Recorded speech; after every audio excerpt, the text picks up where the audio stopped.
Hi, welcome. So today I want to talk about a video that I saw, and I had to record a reaction video because it's about reading advice and turning reading into a competition. And what happened was, this was a video of a young woman saying that she read 12 books this past week. And then there was another girl in the comment section saying, oh my gosh, please let me know how you read this much.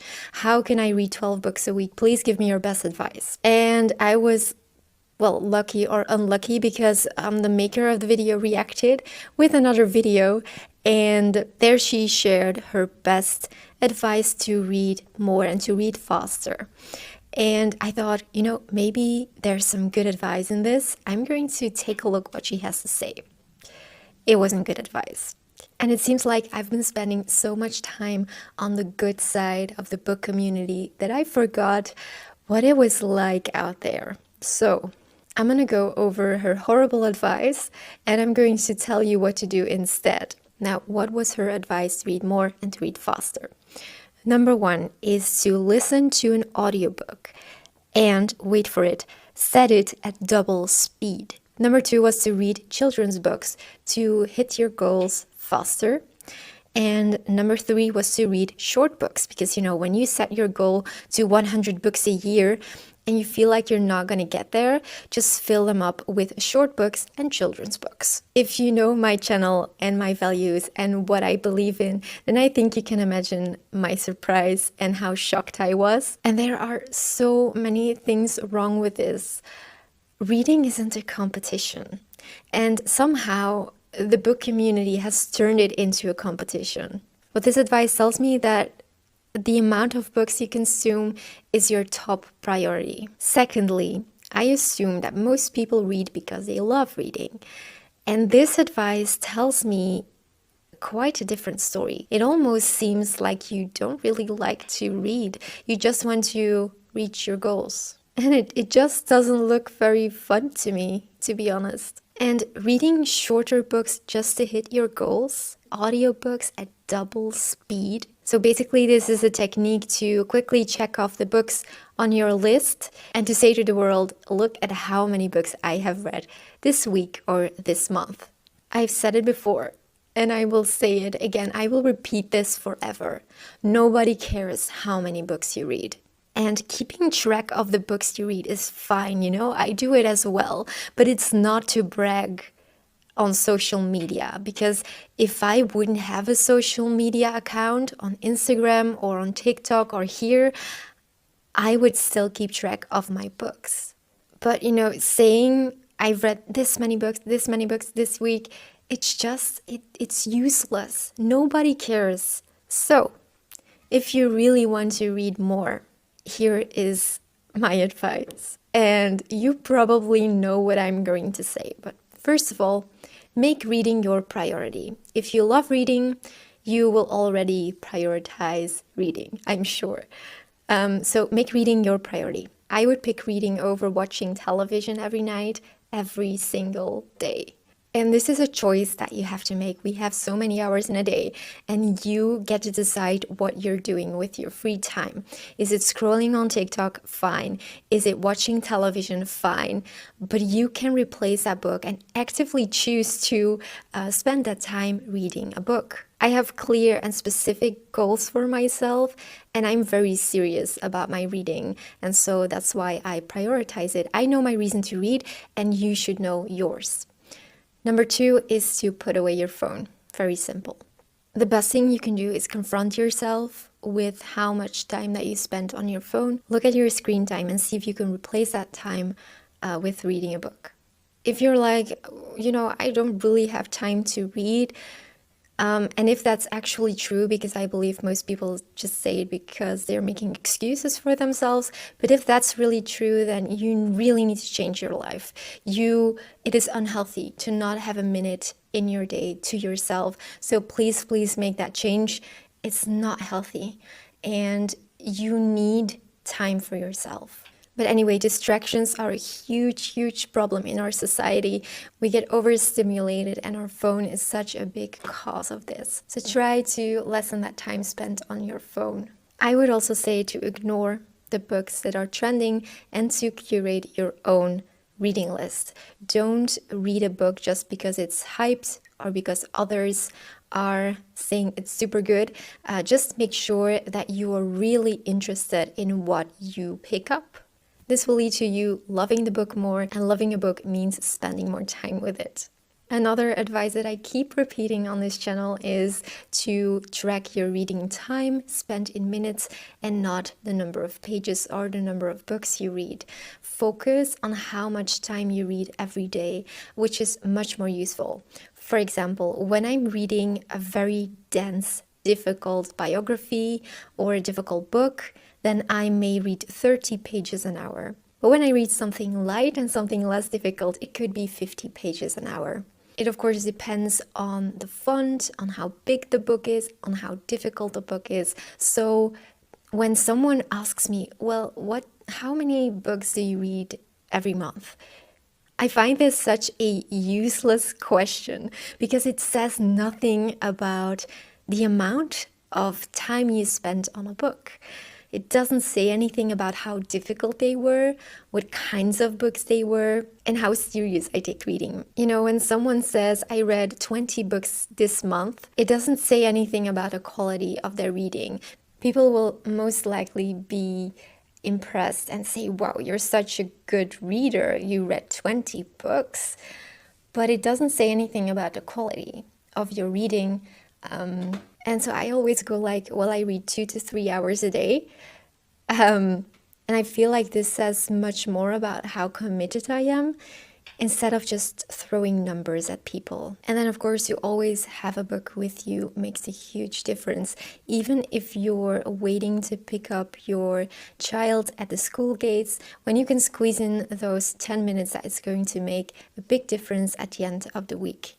It must be so, so tiresome to always feel like you have to do better than someone else. And now I understand why viewers get more and more suspicious towards book creators. And I say this because when I get comments like, okay, how many of these books have you actually read? I'm always so surprised. And I think, why would I lie about the books that I read? But now my eyes have been opened again, and I can definitely see why people would lie about the books that they read, because reading has turned into a competition. I don't understand, but I do understand the growing suspicion, because when I say to you, when I do a book review, you don't actually know how much I skimmed, how much I've actually read of the book. I want people to trust me and the content that I put out. I would never review a book that I haven't read, but I can see where this suspicion is coming from for sure. I won't lie and say that it doesn't hurt a little bit when people say that I probably didn't even read the books that I show, because I actually read them, and otherwise it wouldn't hurt, I guess. But it's also a little bit heartbreaking because we are so used to being lied to nowadays on social media, and that's a really sad thing. It isn't fun anymore because you immediately have to assume that you're being lied to, and that is why I mainly stay away from social media platforms. I never scroll, and when I do, I stumble upon such stupid videos, and then I have to do a video on my channel. But you know what? You know what we're going to do? We're going to take this girl's advice and listen to The Hobbit on double speed. So I've never listened to an audiobook on double speed. So this is going to be a new experience for us. The Hobbit. Here we go. So now it's on 1. We are going to do it at 2. Okay. I'm so scared. Why am I scared? An unexpected party. In a hole in the ground, there lived a hobbit. Not a nasty, dirty, wet hole filled with the ends of worms and an oozy smell, nor yet a dry, bare, sandy hole with nothing in it to sit down on or to eat. It was a hobbit hole, and that means comfort. It had a perfectly This is really bad. I thought I was going to laugh, but it isn't even funny.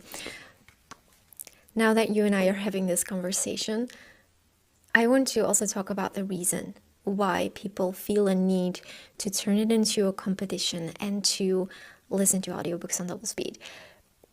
Wouldn't it be because we are so used to being overstimulated that we just constantly need to consume as much as we can?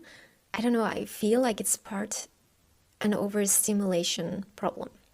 But I would love to hear your thoughts on this.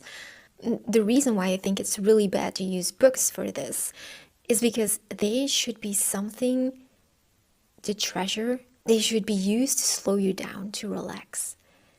And when you use books to just go through them as fast as you can, it just doesn't make sense, because books are there to help us relax, to escape the fast, overstimulating world for a moment.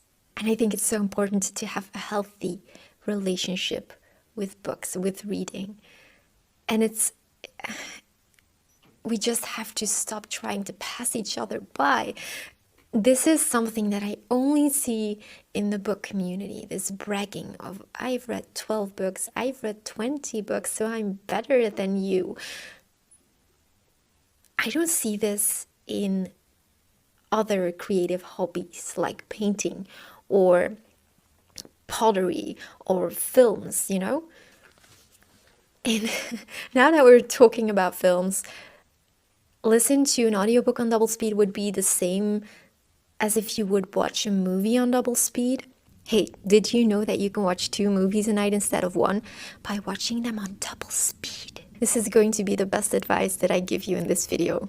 I think part of the problem is also the realization that you will not be able to read everything that you want to read in the life that we have here on Earth. And this can be very confronting. I would lie if I said that I didn't feel this, that I didn't feel this pressure of reading the books that I want to read. But that's why it's so important to pick your books wisely, to not just read what everyone else is reading. Pick the books because you are interested in them. And if you end up not liking 50% of what you read in a year, then I think that you are making the wrong choices. And you may have to review the genres that you pick or the type of books that you pick, because there might be something better for you out there. I also find it so interesting to see how the Victorians read, because they were reading to each other out loud before the fireplace. They were discussing books. The chapters were published weekly in the newspapers and everyone was discussing them. And reading was such an experience. I think we should treasure this.